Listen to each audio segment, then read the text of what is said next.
according to each one's duty, depending. Some devotees go to the kitchen and cook, and others, like for me, is website programming and all that. Navayavana usually has some Skype calls. It's completely variable according to each devotee. And then we get together for prasadam, evening prasadam. Then we finish cleaning the kitchen, and again everyone goes to their own branch of work. It's either university, programming, website, or going to buy stuff we need like that for offering. Study. There's so many activities, it's hard to tell them all, you know. But that's basically the principle. And then it gets closer to 6, then we have this, we prepare for the class. 6:30 we begin the program, about 2 hours basically. And then we go back, some devotees go for the kitchen to the evening prasadam, and then others, we continue preaching and like that. For me, it's programming all day. It's so funny. I read a little scripture, Program for Krishna. And then program for Krishna, really. And lately we're gonna do a lot of traveling, so it's completely dynamic. I'm curious, why is that question? Why are you asking that, Prasad?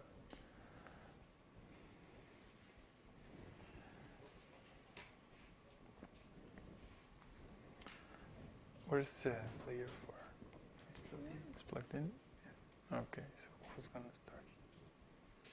Yavana?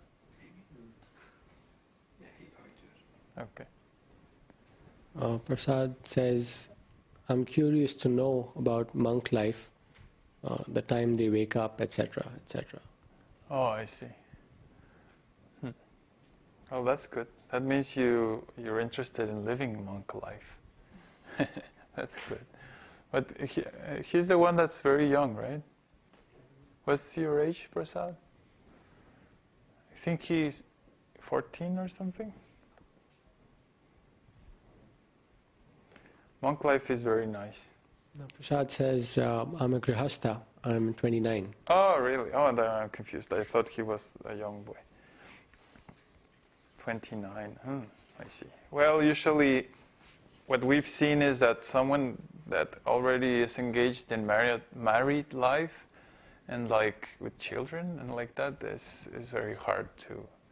It's almost like impossible to renounce to family, because it's the duty of the father to liberate the wife and the children.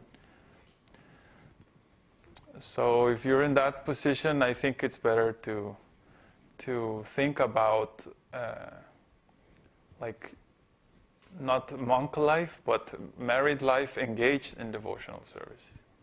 Monk life is when you are not married and you don't have children already, things like that. Kanai barely escaped. he was almost... I was married. You were married, but no children and like that. So he was like, I'm going to be a monk, and then... Well, that wasn't the reason I became a monk, because I freaked out about being married. Yeah. It just depends. But please consider it, if you have children, basically children are, you shouldn't like just go away, you know.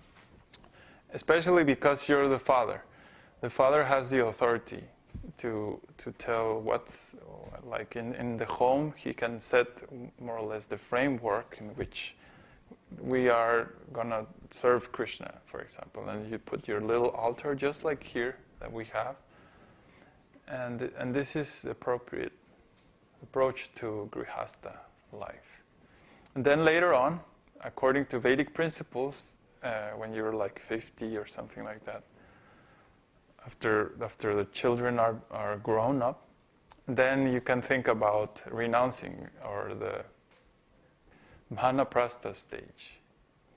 And then that's good for like, okay, now family life, then the wife is taken care of by the children. The children are already grown up and independent and like that. Okay, so let's proceed. Oh, there's more. Okay. So Ronald Singh is asking in this connection, if the father is not interested, can a son take up the task to liberate the family? Well, it sounds very heroic, but you cannot force anyone to become devotee. You cannot force. What you can do, is, the impression I get from your comment is, I will take every one of my family members and turn them into devotees. That's very hard. Usually that's rare and hard, both of those. So the best approach, and what we are doing in our experience, is we ourselves go to the highest level, or target the highest level, so that when we achieve all these results of devotional service, then our family automatically gets liberated. I think that's so much better, and because family, if someone doesn't want, you cannot force them. And that's my experience, and everyone I've met here is we would love to save all our family members, but if they don't hear, they don't want to stop eating meat and doing nonsense, then how can they improve, If they don't want to, you can't force them.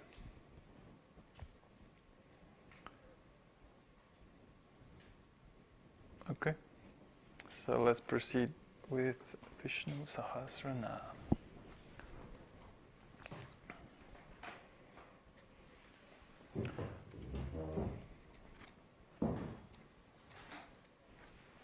It's there. Sorry? Can I do? Oh, okay.